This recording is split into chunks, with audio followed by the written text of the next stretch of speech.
So welcome to our back to school, packing your backpack with prevention tools. Oh, let's see, it sounds like someone's maybe having some trouble with their sound. Let me just get that.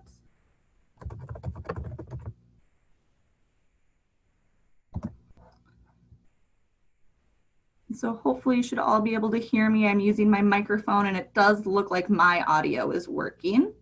So it might be something on your end.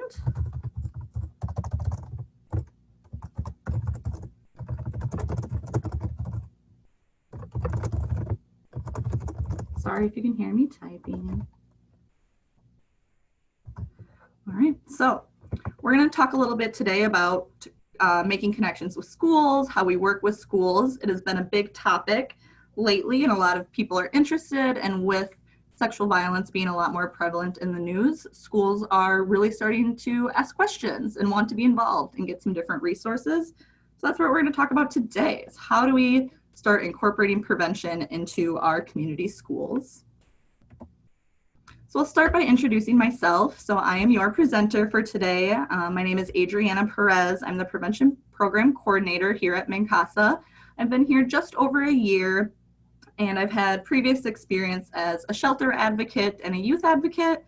So I've got some of that direct service background, and from being a youth advocate, have a little knowledge and experience around what it means to partner with schools. I was at an organization that actually already had a very good relationship with their school. And so that was a really exciting experience to see how an advocacy organization could really partner and collaborate along with the school. Here's my contact information. It'll be available at the end as well. And so you can contact me if you have any questions, and feel free to use the chat box to ask a question along the way. And so we're actually going to get started with that right now with our chat box. So you now know a little bit about who I am. If you could all use the chat box and tell me your name, what your position is within your organization, and then what is your favorite back to school supplies? And I'll give everyone a minute to kind of think about that and start chatting in. I was always really excited for back to school. One of my favorite back to school supplies was like a fresh mechanical pencil, and then a nice crisp notebook. Everything just felt very new.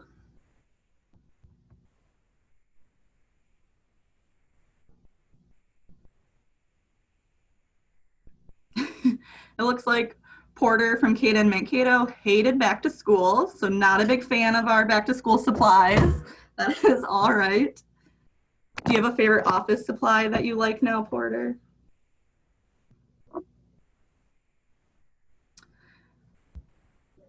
All right, lots of people in the room. This is great. Becca, a community educator and youth educator, super exciting. Fresh planners, yes. And we have Debbie, who's a sexual assault advocate. Again, the notebooks and some cool pictures on it. Great. Marcy, all about the gel pens. She's getting fancy with her pens.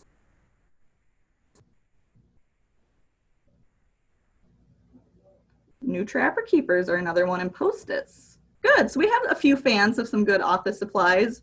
Everything you need for a good fresh start with back to school in the fall.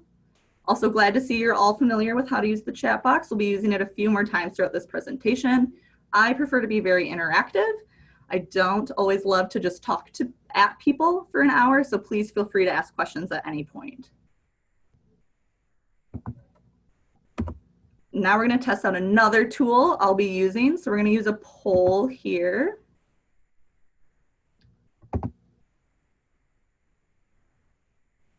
So you should all be able to see the poll. And it's, what is your organization involvement with your community school? So if you can see the poll, if you can start clicking an option. So we have already implementing a full curriculum within a school, implementing one-time presentation. Oh, sorry, that did not launch. There we go. Now you should be able to see it. Implementing one-time presentations within your school, beginning stages of building a relationship, and no relationship established yet. Can everyone see the poll at all? Oh, good. You can.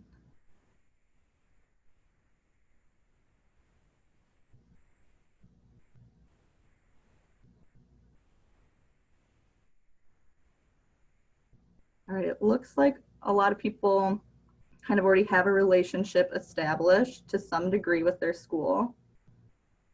Give you another couple seconds to take it.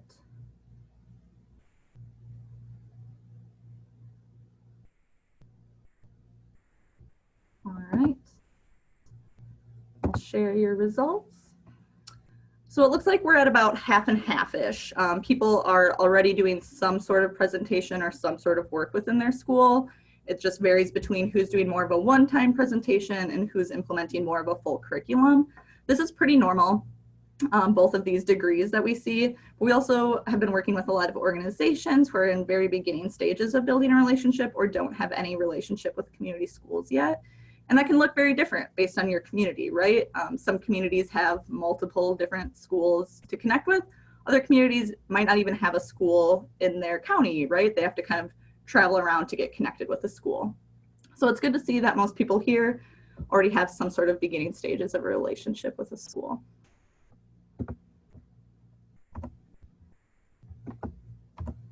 And so that brings us to our first part of this webinar, where we're going to be talking about how to connect with schools. So I want to share a little bit of background to why we're doing this webinar and where some of the information is going to come from. And so recently, a lot of membership organizations have been asking about, how do I work with our schools? How do I really connect with this? It's a great space and environment to have a pool full of youth to work with and start educating and having conversations with, which we know is super important with prevention.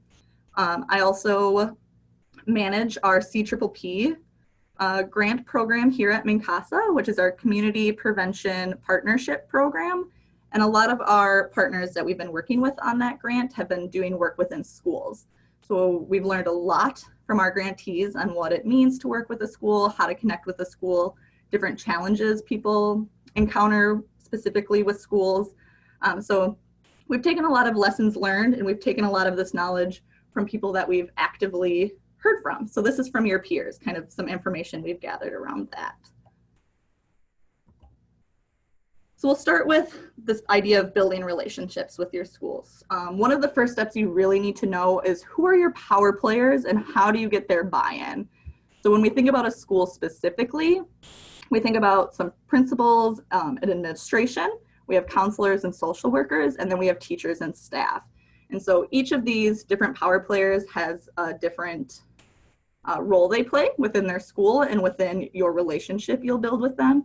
They all have different dynamics of power that they have in different connections with students and with other staff. You're really going to need buy-in from at least two of these levels to be implementing full curriculum into schools, which is our end goal. How do we implement large amounts of education and conversation within a school? Principals and administration are going to be those higher ups. They're going to have less actual interaction with students potentially, but they're going to have a stronger connection with the school board and the school superintendents. And so in a way, your principals and administration are going to have a greater amount of say in what happens within their schools on a wider level. So you're going to need their buy-in. They're important. They've got probably the most power when it comes to what can actually happen and occur within a school. And then counselors and social workers are a great avenue into a school because they already have some sort of buy-in or investment into the issues we're trying to bring into the school. They have a lot of interactions with students. They know what some of these hot topic issues are. They know a lot of the problems and issues students are bringing to them that they're suffering through. They're kind of your advocate within the school already. A lot of times they have strong passion for the work that we're trying to get into schools, as well as potential advocates or community educators. So it's really important to connect with them because they truly are your way into the school, and there's a good chance you already have buy-in around your issue with them. So it's going to be more relationship building. And then we have teachers and staff. So they probably have the most direct contact with students. They're maybe not going to know specific issues with specific students the way counselors and social workers do, but they are going to hear things their students are talking about, right? There's often conversations happening in the lunchroom that janitors or lunch staff might hear. Teachers overhear conversations all the time. And your teachers are really important for buy-in because you're coming in to take up their current time. And so it is really important to build those relationships with teachers as well as principals.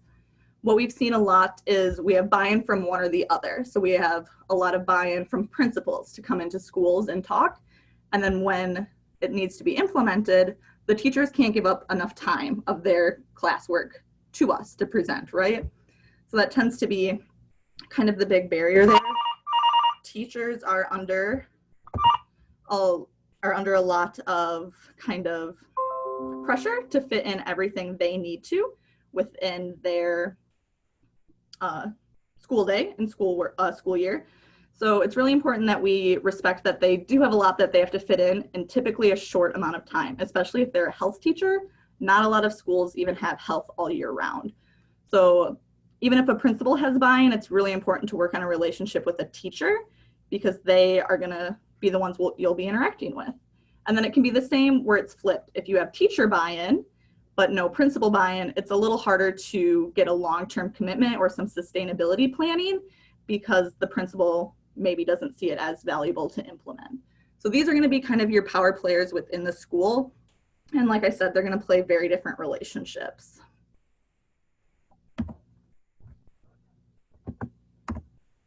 Then we have our power players who we need buy-in from the community. So when we think about working with a school, we may think like, who do I need to contact in the school? And that's how I can get into a school, and then everything will unfold from there.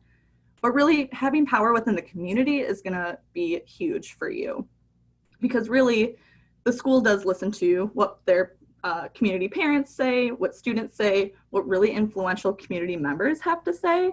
And so if you come in with this group of both community power players and school power players, your sustainability around prevention education within schools is going to be very strong.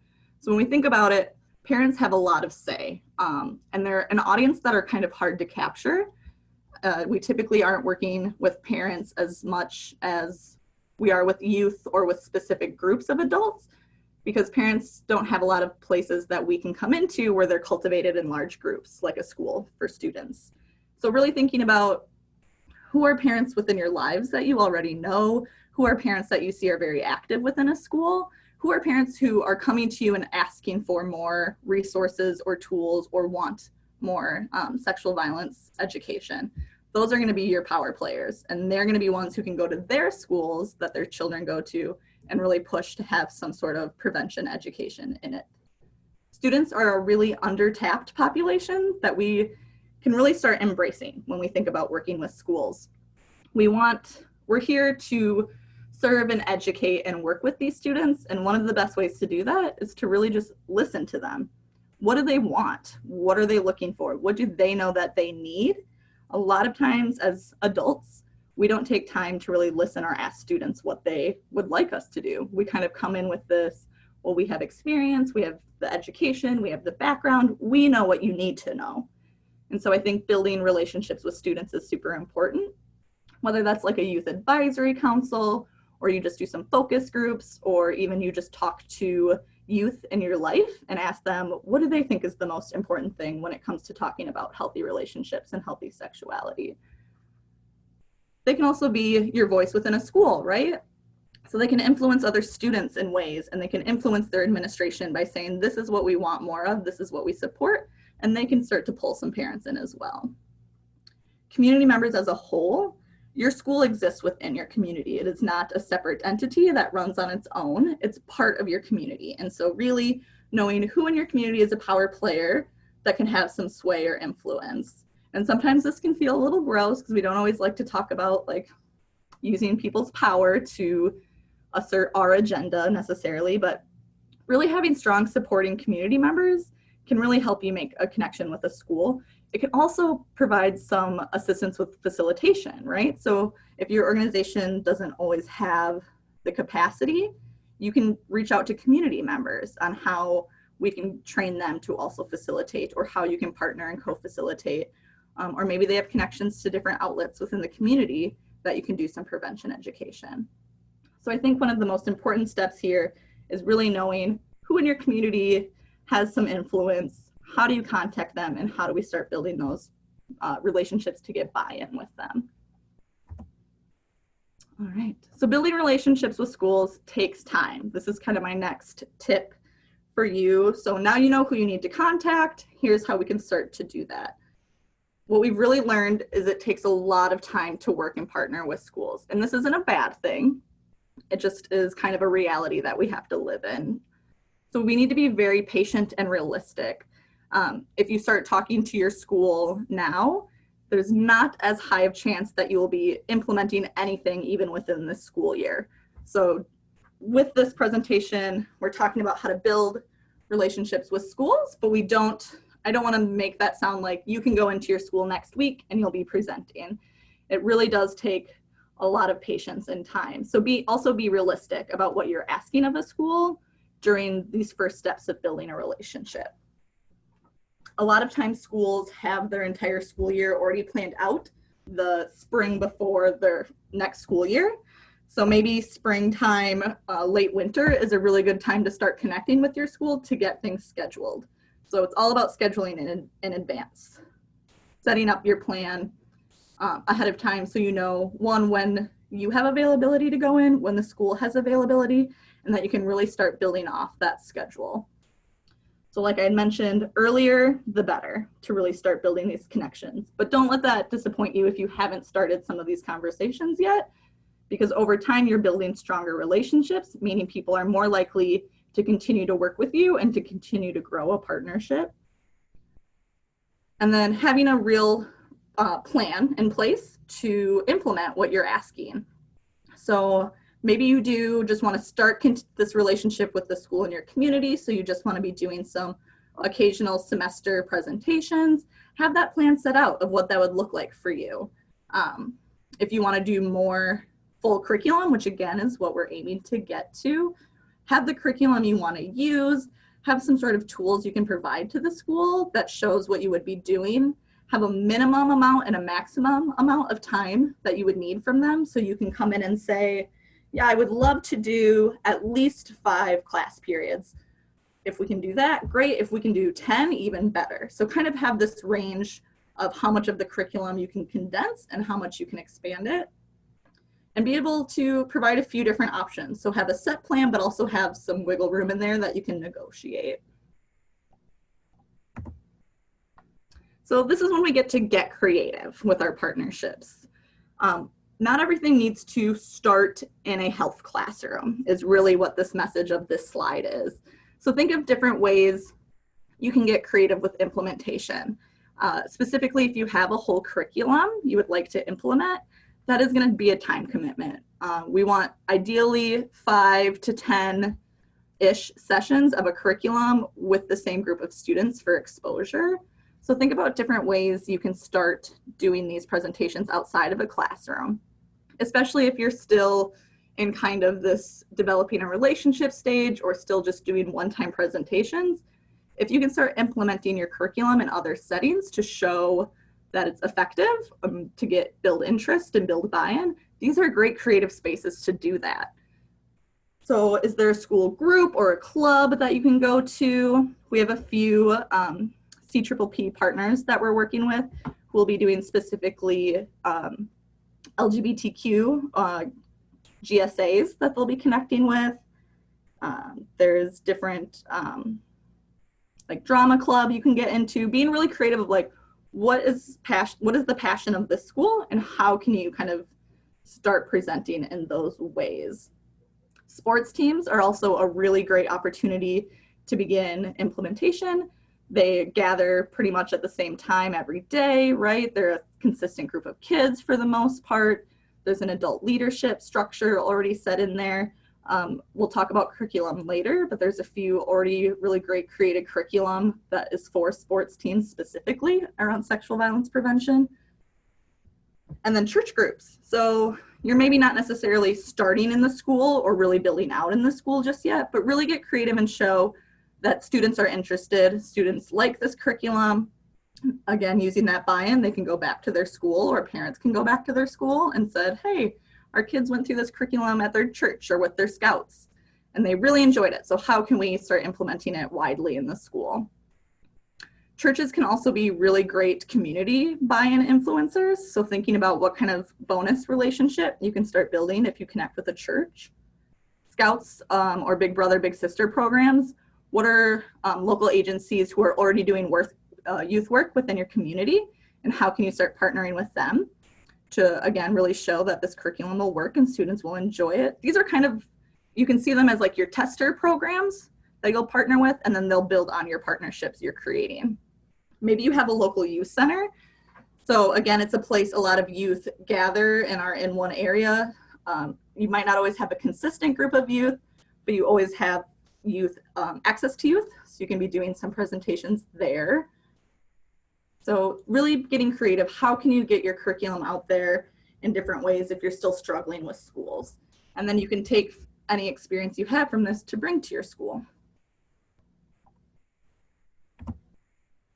All right, so when we're building relationships, we really need to think about what is in it for the school as well. What do they get out of being a part of this partnership with you and your organization? So really selling them, why does prevention matter? What is the benefit to doing prevention education within their school? And obviously we know that, right? It's that we're reducing victimization. We are providing realistic tools and skills for youth.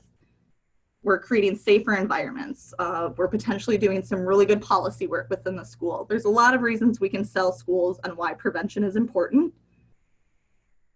So really focusing on this common goal we have with schools is we want to keep students safe. We want to keep youth safe. We want to reduce the risk of sexual violence happening in our communities. So making sure you have a really clear message that you want to give to school on why this is important that you come in and facilitate on this. So here are some ideas you can pass with the school for like, here's what they benefit from. They have a provided facilitator already. So you coming in to do this presentation doesn't take up the teacher's time outside of the classroom. They don't need to get trained. They don't need to learn a whole new curriculum that's not part of their original curriculum. They don't need to buy a curriculum if you've already got that at your organization. They're getting a free trainer essentially. So really sell that with the school, that this won't be extra work on a teacher necessarily, because you'll be coming in to do that. Sell the benefit of a partnership with you. What are some other things they can get out of connecting with your organization? Are there additional services, additional resources, additional tools that they get by being your partner? Can you table at some of their events and maybe they can come and speak and do a brown bag lunch about their services? Lots of different ways we can negotiate things that we can both serve from working together. Something we'll talk about a little bit later in this presentation as well is you can bring them evaluation. And I know we'll talk about this. Not everywhere feels super confident that they can actually provide that, but I'm going to tell you how you can in different ways to show that. So you can tell a school, hey, we are here to really work with you. We all want safer environments for our youth. We all want them to have healthy relationships. Let us come in and do some of this curriculum and we can evaluate and we can show you what's currently happening in your school, what are current issues your youth are experiencing, and then we can track how that changes and how things become safer and healthier within our environment. So having it be a win-win relationship is super important because they're going to want to know, what do they get out of this partnership? All right, so we're going to do another chat box. So if everyone is ready for that, and we're going to ask, what do you look for when you look for a partnership? So when you think about your line of work and we say, we need to build partnerships, what do you look for and what do you expect out of those partnerships? I'll give everyone a few minutes to kind of think about that and type in.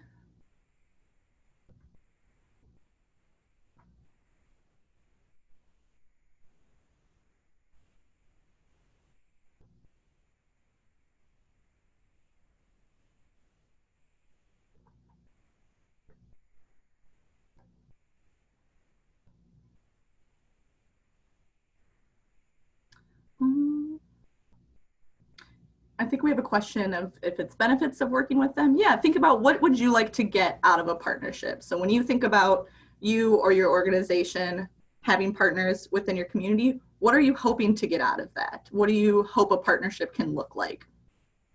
So we have some power and interest, right? Something that we talked about a little bit earlier, those power players, and then pushing your agenda and your work forward.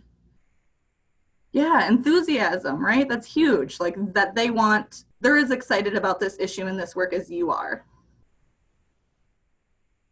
And then creating a realistic approach, absolutely. Options for some sustainability, yeah. In a partnership, we would ideally like it to last a long time, right?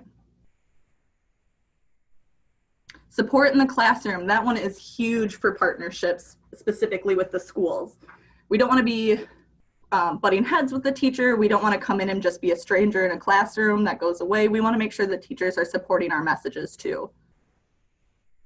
Creating a lot of good resources together, that's great. Yeah, so it sounds like a lot of you really look for kind of support and positive reinforcement and this excitement that you guys have a shared vision or shared goal, which is super exciting. We have another person typed in a separate chat box. It's really good exposure.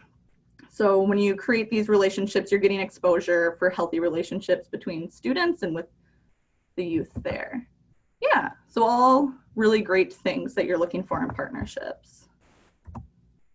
So we'll just talk a little bit about what it means to be a good partner, because I think sometimes we look for things in partners that we feel our organization or our team is missing, and we hope they fill that void, when really we need to be working fully together and be bringing different things to the table, but for the same cause. So not one partner is doing more work than the other. So really wanting that teamwork. Someone had mentioned really creating a realistic plan together. So part of a partnership is that you are communicating, right? It needs to be constant communication. And with schools, that can be in person, it can be emails, it can be phone calls. A lot of what we learned is emails only go so far. So think about your daily work as well. When are you more likely to connect with someone or follow up? If they send you an email or if you have a scheduled meeting to go get coffee. So it's really about putting in this effort to build a partnership in person that's going to make your partnership stronger. And that's also going to help build that trust that you're both doing things on your own side that you promise. So having some accountability is huge too. What is this plan we've created together? What is our action steps? And how are we holding each other accountable that we're doing them? So a few other things around partnerships is we want this win-win idea, like I talked about. We really want some teamwork. We want true collaboration. We don't want to work with a school just to come in and do what we want to do and then leave. We really want to learn from them and work with them and build stronger community efforts on how to do prevention. Because they truly are our partner, right? We're there to serve them to a degree, and we're also there to learn what is working and what's not working. And it's going to look different in every community. It's going to look different in every school. So it's really important to really collaborate with each school or with each teacher to know what is this environment like and how are we coming in to work together to change it. And having a clear common goal. A lot of times we have a really broad goal of, here's our connection with the school. I'm going to come in. I'm just going to do this hour-long presentation. I'll do it once or I'll do it a few times a week, and then I leave and I've done my part. But really we know that's not fully enough, and you're not really gaining anything from the school besides spending an hour of your time there. So really digging into how do we create good, successful partnerships where each side is bringing enough to the table and holding each other accountable to create your goal. So it's more than just presenting at a school and connecting with a school. It's becoming true partners with them in your community. So now we're going to talk a little bit about curriculum, since that is a huge part of what you'll be doing in schools generally. So we have another poll.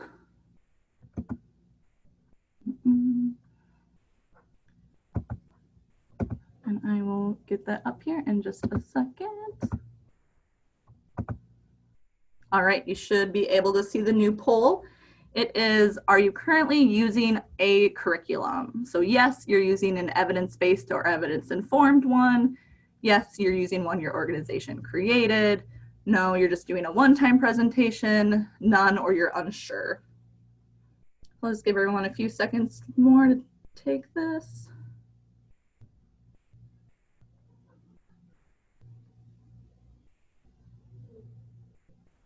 Oh, we got some results kind of across the board. I'll give another couple seconds. We have a few more people left to take the poll. However, it is lunchtime, so I definitely understand if you're just snacking and listening instead.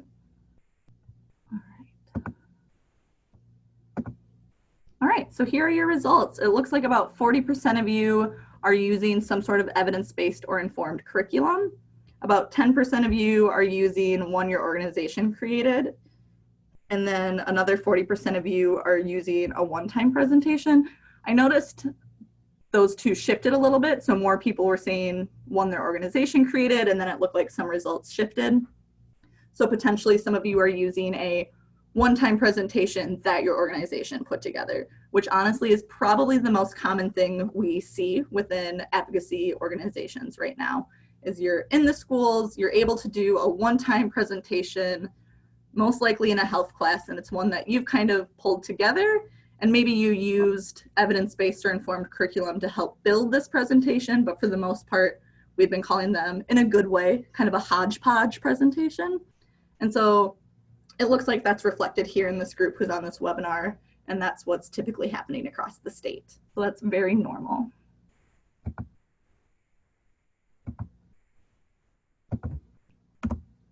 So now let's talk about some curriculum that is currently available. Some of you might be very familiar with this. If you're using one of these curriculum currently, please feel free to mention that in the chat box so we can kind of see who's using what and if they like it or what they would change to. I think this is a really good time for some discussion around curriculum. So first of all, knowing there's a lot of curriculum available. That doesn't mean it's all good or it's all bad. It doesn't even mean that we need to specifically stick to one that we pick. Just know that there's a lot out there. And so we have some evidence-based and some evidence-informed and promising practices. Those are typically the three categories we break curriculum down in. And essentially what that means is really what they say. If a curriculum is evidence-based, it has been tested, there's been extensive evaluation with it, there's signs that show that it, for the most part, it is pretty much guaranteed effective. We could push back on that a little bit and say, well, this is evidence of who and for who. So we don't always have a lot of information when a curriculum says it's evidence-based. We have evidence-informed, which typically means a curriculum is currently having funding or currently going through a process that it's getting heavily evaluated to become evidence-based. So it doesn't have that full stamp of approval just yet, but it has enough momentum that it's getting evaluated to become evidence-based.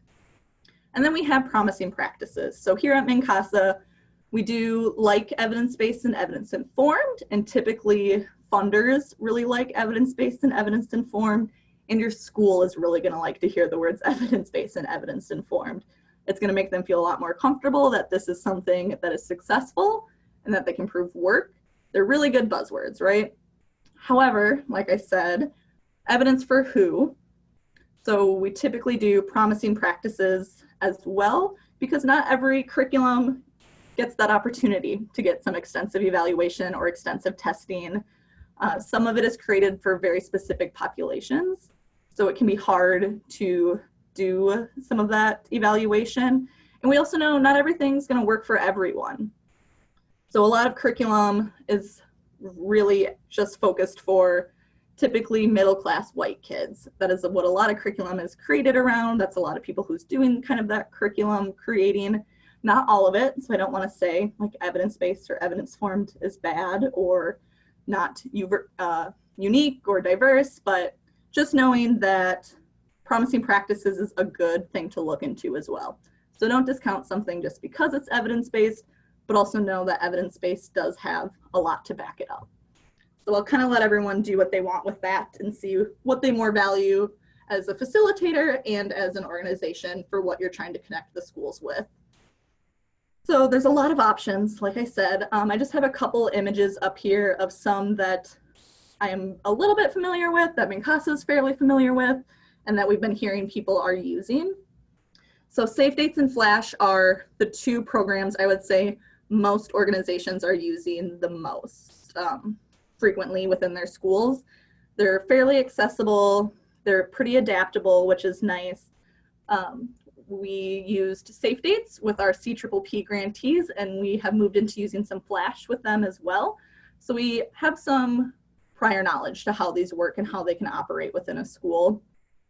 We know that Safe Dates is actually fairly dated. They don't come out with as many updates, so you're going to have to do some of that adaptability with it and keeping it fresh for students. Flash comes out with a lot more updates. What's really unique about Flash too is Flash is a sexual violence prevention education along with a sexual health component. So it really works nicely in a health room because you can unite these two topics and take up a longer time, which is good or bad depending on what the teacher is interested in, but it's easier to kind of overlap some of those topics. We also know that sexual health education, accurate sexual health education, is a really good tool for prevention of sexual violence. So that's a really good curriculum. We also have some experience with Green Dot with our CPPP grantees. That's a bystander intervention program. They have a lot of different options for Green Dot. There's community Green Dot, high school Green Dot, college Green Dot. So they do a few different levels. Unfortunately, it's already full, but there will be a Flash Train the Educator in September. And we're looking to do a community Green Dot training in November this year. So we do offer some different options to get connected with these curriculum or gain some familiarity with them. We have Our Whole Lives up here, which is another kind of healthy relationships with a little bit of healthy sexuality component to it. What I really like about Our Whole Lives is it's literally from like pre-K to elderly. They have a bunch of different grade levels and age groups that you can buy to be doing sexual violence prevention work throughout a lifetime. So that's something to look into. Coaching Boys into Men, that's one of those sports-focused curriculum. Second Step does a lot of emotional learning. So it has a lot more opportunity to work with more of a K through 6 level. It goes beyond that, but I think that's a grade people have really been asking more about.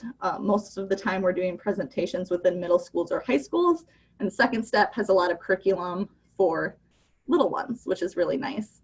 It is a fairly more expensive curriculum, but you can get a different adaptations that you would like. It is also evidence-based, which is helpful. Again, these are just a handful of options.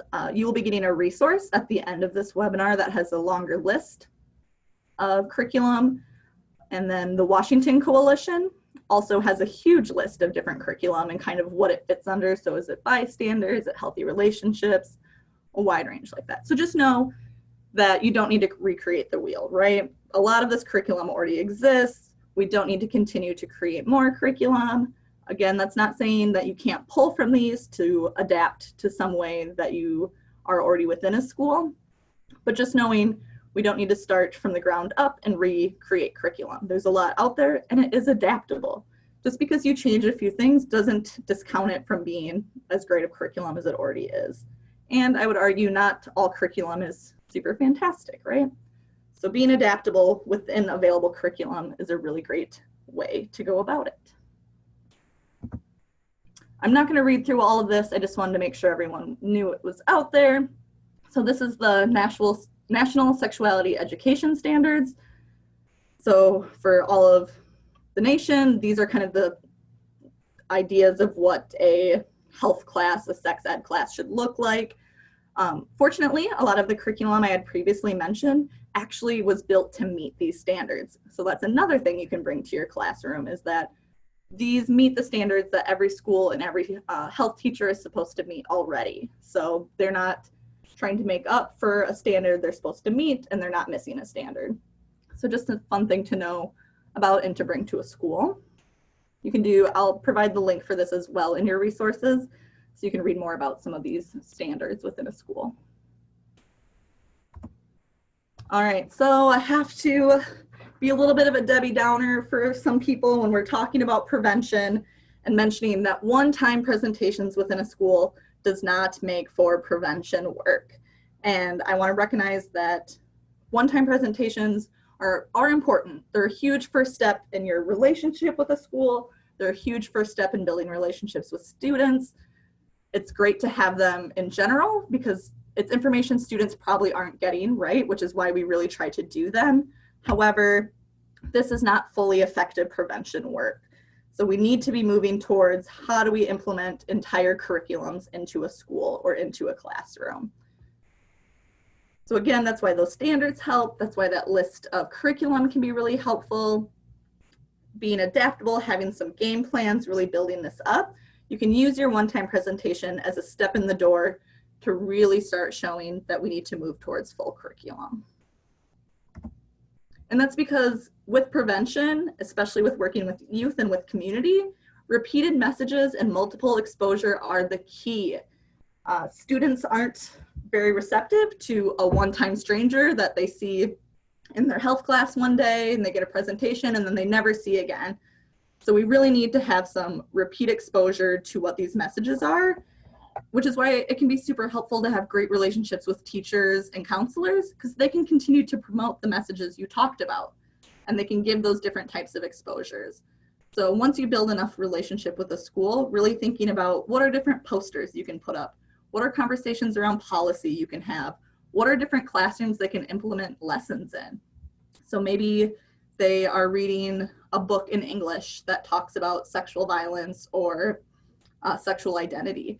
That would be a time they can repeat a message from the curriculum you brought in. So it's important to think, how are they getting these messages repeatedly in a variety of different ways, not from one person coming in once a year to talk to them. We also want to make sure when we're working with students, especially talking about healthy relationships and healthy boundaries, that we're providing positive, supportive messages. So one of the big issues schools have been asking people to come in to talk about is sexting. We don't want to come into a school, do a presentation on sexting, and only tell them how they're going to go to jail if they send a sext, right? They're going to become a sex offender, all these horrible things that happen. Your lives are ruined. People commit suicide because of this. Because oftentimes that doesn't work. That's not sending the prevention message we really want to be sending. So how do we provide supportive choices for youth to make? So we can show them, here are negative consequences that can come from this, but really we're here to support and encourage the choice you choose to make with your life. So providing some autonomy for youth. We don't want to scare them because we know that doesn't work. I'm sure a lot of you can kind of reflect back on your health class that you had and think about specifically like the STI or pregnancy unit.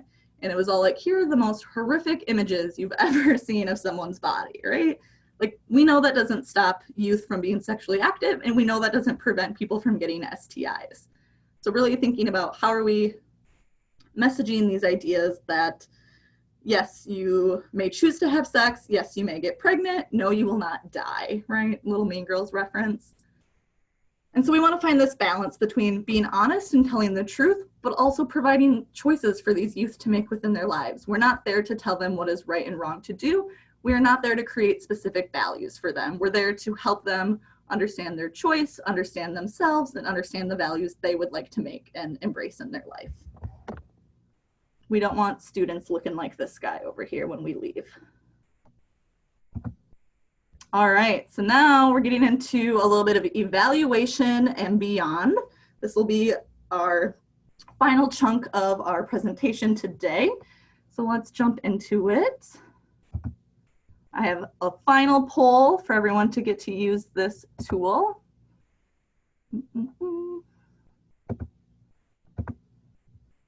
All right, so my evaluation question is, are you using evaluation tools? So yes, but they're mostly surveys, a different type of evaluation, or you're just beginning to think about evaluation, or this isn't even on the radar yet.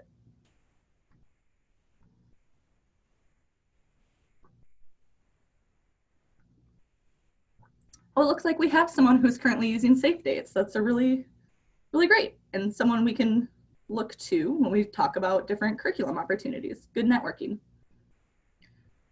All right, I'm going to give you guys a couple more seconds. We still have a handful of people who have not taken the poll just yet.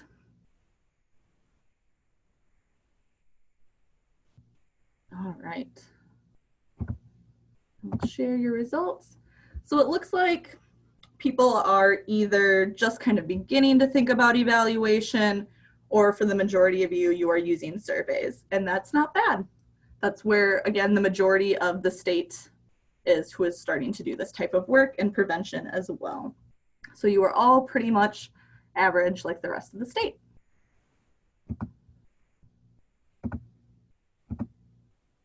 All right, so just briefly talking about evaluation.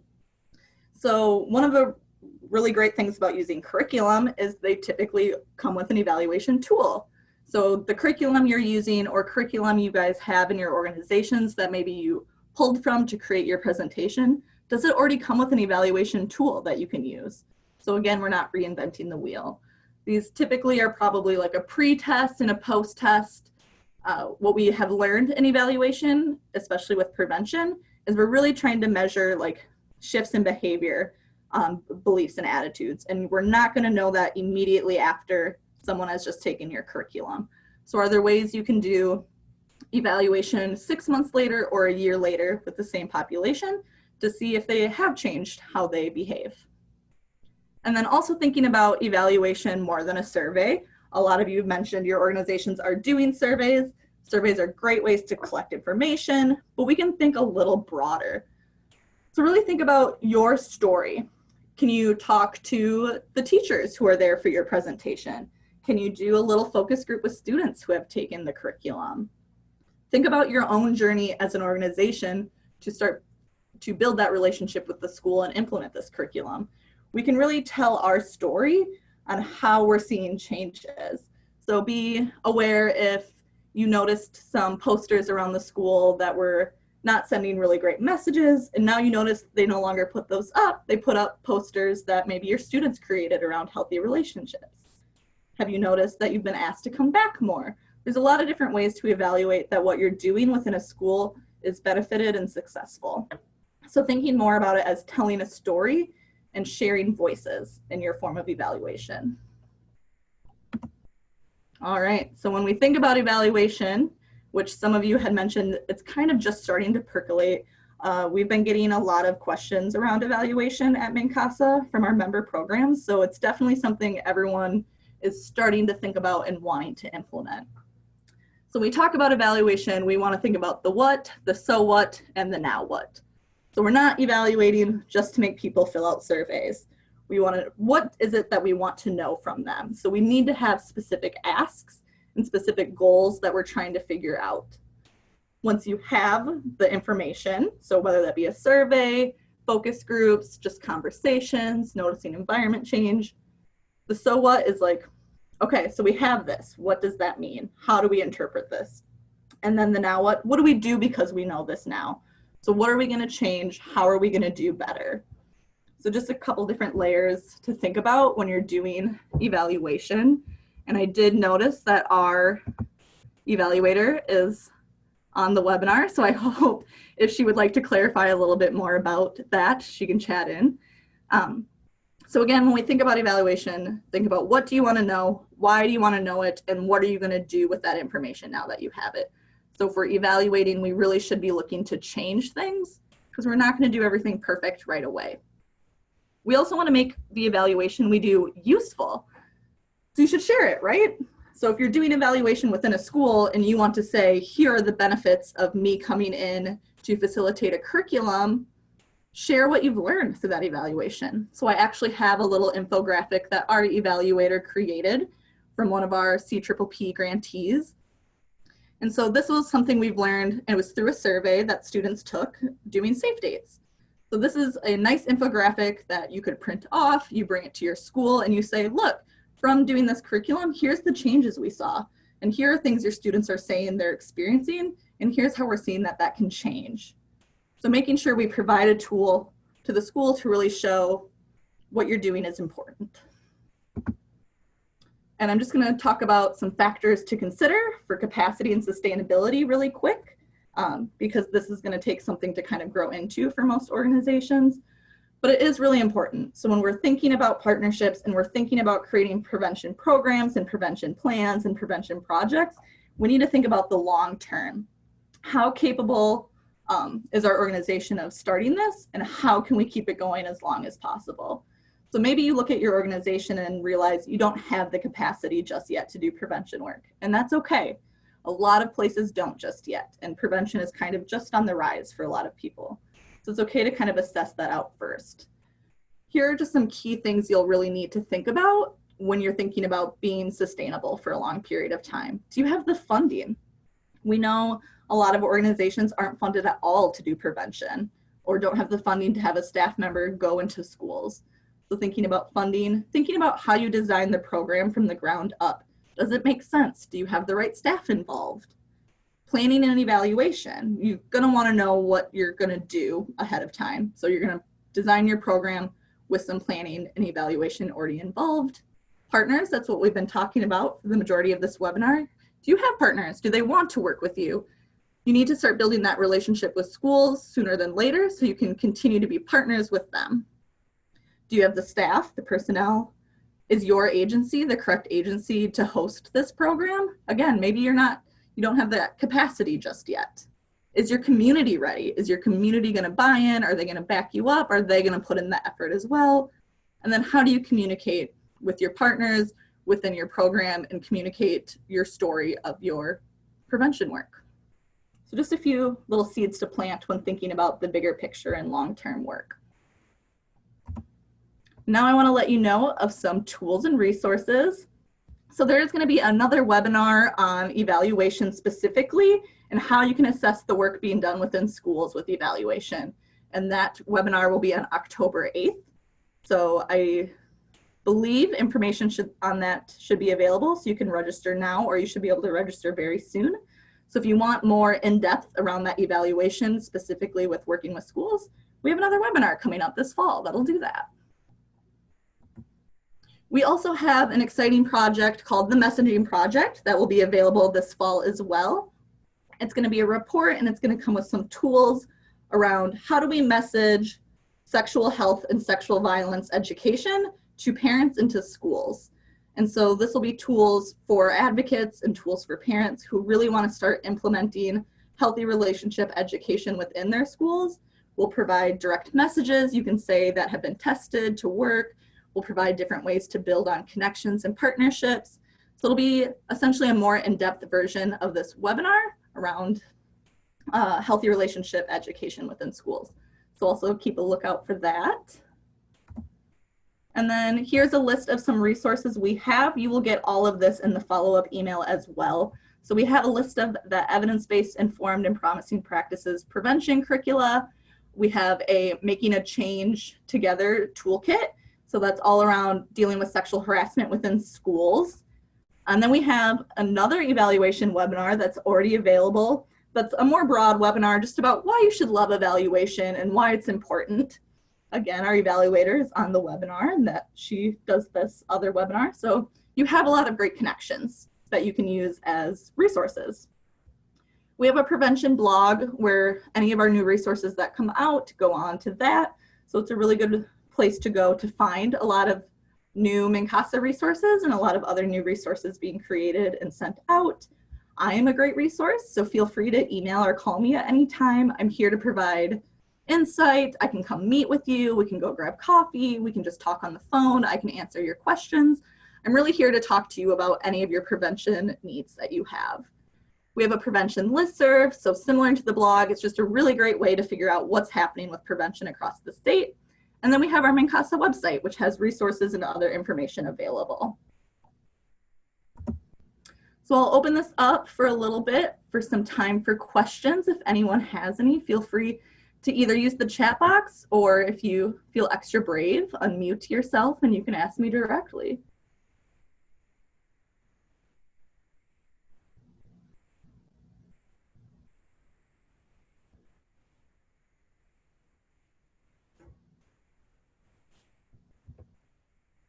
Otherwise, this is the end of our webinar hour. So if you have a question, let me know. Otherwise, thank you so much for joining us. I'll stick around for a while to see if any questions pop up. But otherwise, enjoy the rest of your day, everyone. The next slide is also my contact information, again, if you need that.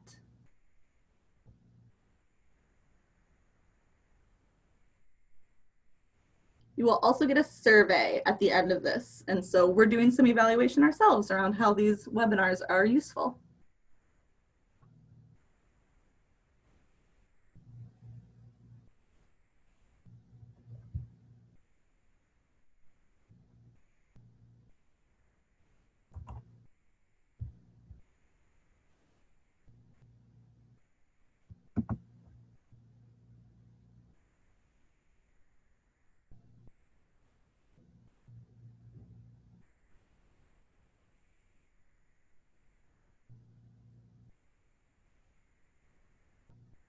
Give everyone a little bit here. See if they have another question.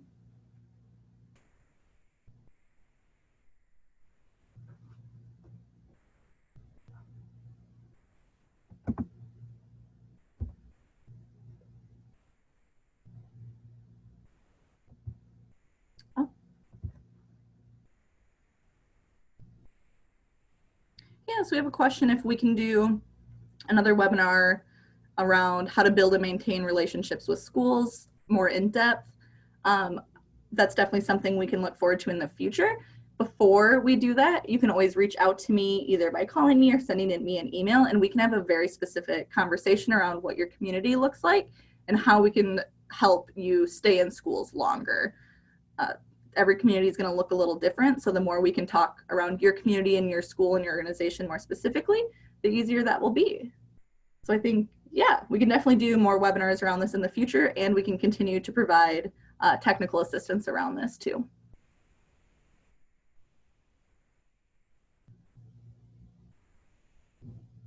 I think getting your foot in the door with a school is one of the hardest things most people have said. It's very hard to get that relationship built from the beginning.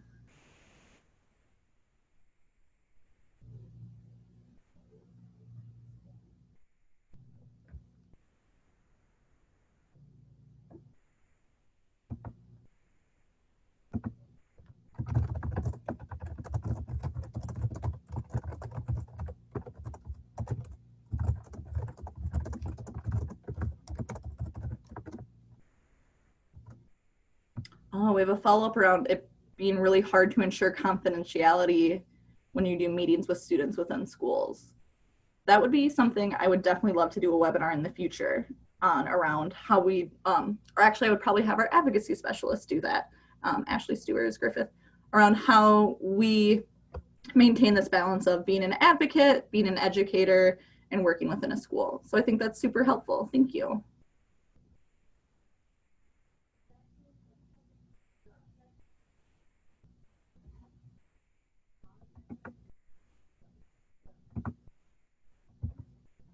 All right, everyone, we have reached noon.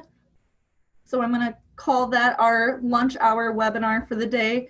Thank you all so much for joining me. Again, if you have further questions or would like to continue discussing this, feel free to reach out to me. Otherwise, enjoy the rest of your Thursday and you have a great weekend.